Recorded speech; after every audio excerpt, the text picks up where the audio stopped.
চট্টগ্রাম মহানগর স্বেচ্ছাসেবক দলের যুগ্ম আহ্বায়ক ওয়াকিল হোসেন বগার বহিষ্কার আদেশ প্রত্যাহারের দাবিতে মানববন্ধন ও প্রতিবাদ সমাবেশ অনুষ্ঠিত হয়েছে। শুক্রবার বিকেলে নগরীর ওয়াললেস পাহাড়তলী কলেজের সামনে এই কর্মসূচির আয়োজন করে ১৩ নং ওয়ার্ড বিএনপি ও এর অঙ্গ সহযোগী সংগঠনের নেতাকর্মীরা। এতে বিপুল সংখ্যক নেতাকর্মী ও স্থানীয় এলাকাবাসী অংশ নেন। সমাবেশে বক্তারা দাবি করেন ওয়াকিল হোসেন বগাকে অন্যায়ভাবে বহিষ্কার করা হয়েছে। তারা বলেন বিএনপির দুঃসময়ে দলের জন্য গুরুত্বপূর্ণ ভূমিকা রেখেছেন তিনি। নেতাকর্মীরা অভিযোগ করে বলেন তার রাজনৈতিক অবদান ও ত্যাগের যথাযথ মূল্যায়ন করা হয়নি।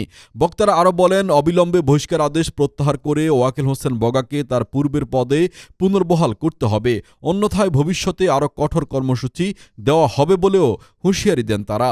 মানববন্ধন শেষে একটি বিক্ষোভ মিছিল অনুষ্ঠিত হয়। মিছিলটি এলাকার বিভিন্ন সড়ক প্রদক্ষিণ করে সমাবেশ স্থলে এসে শেষ হয়। আমি পাহাড়তলী কলেজের বাংলাদেশ জাতীয়বাদী ছাত্র দলের একজন সাবেক নেতা এবং প্রতিষ্ঠাতা সভাপতি।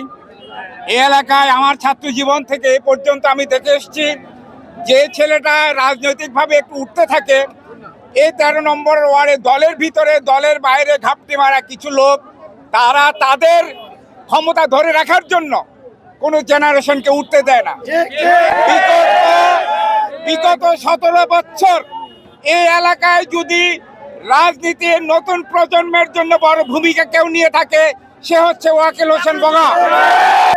এই পরিবারের নির্যাতন শুধু এই বিরোধী আমলে ওর একটা ভাই মৃত্যুবরণ করে, সেই সময় ওয়াকিল হোসেন বগাকে জানাজা পড়তে দেওয়া হয় নাই।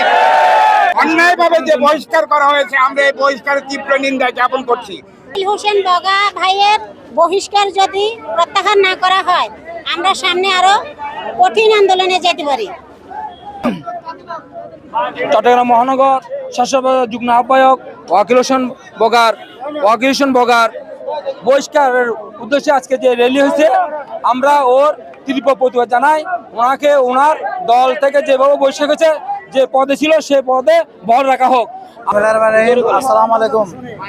আজকে এই আমাকে মিথ্যাভাবে বহিষ্কার করাতে আমার এলাকাবাসী এবং ওয়ার্ডবাসী সবাই যে ভালোবাসা দেখিয়েছেন, তা সারা জীবন আমার হৃদয়ে থাকবে। আমি কখনো ভুলবো না আপনাদের এই ভালোবাসা। আপনারা যে আজকে সবাই রাজপথে নেমে এসেছেন আমার জন্য, হ্যাঁ, আপনাদেরকে অসংখ্য ধন্যবাদ এবং অনেক ভালোবাসা, শুভকামনা রইল।